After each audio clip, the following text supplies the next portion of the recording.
Le gouvernement condamne la participation des autorités rwandaises dans le soutien, le financement et l'armement de la rébellion du M23.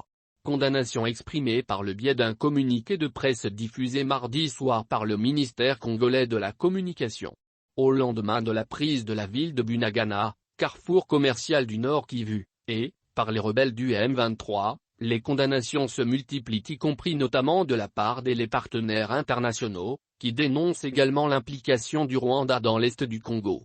Sur le front militaire, mardi soir, l'armée se montrait plus optimiste et promettait à la population une victoire totale sur le M23 et ses alliés. À Kinshasa, le gouvernement s'active également sur le front diplomatique. Des rencontres se sont multipliées avec diverses chancelleries, en particulier celles des pays membres du Conseil de sécurité des Nations Unies. Le gouvernement congolais parle de moins en moins du M23 qu'il qualifie de groupe terroriste et accuse davantage le Rwanda.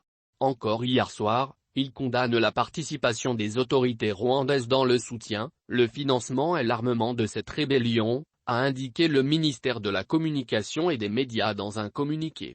Nous défendrons chaque centimètre de notre territoire, ajoute le texte, diffusé au lendemain de la prise par les rebelles de M23 de la localité de Bunagana.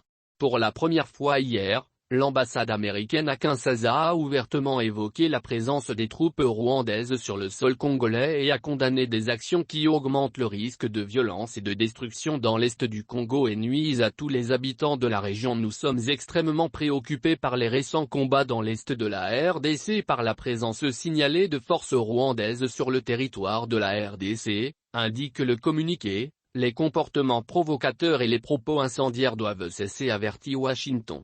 La deuxième condamnation émane de l'Union européenne, par la voix de Jean-Marc Chataignier, l'ambassadeur de l'UE en RDC, qui devant des hauts responsables de la police congolaise et un parterre de diplomates européens, a critiqué les agissements des groupes armés nationaux et étrangers. Le gouvernement est convaincu que, comme en 2012, cette guerre ne se jouera pas que sur le terrain militaire. Il espère une plus grande adhésion de la communauté internationale à sa cause et une pression plus grande sur le Rwanda. Kigali, de son côté, dément ces informations et assure ne pas apporter de soutien militaire aux rebelles du M23.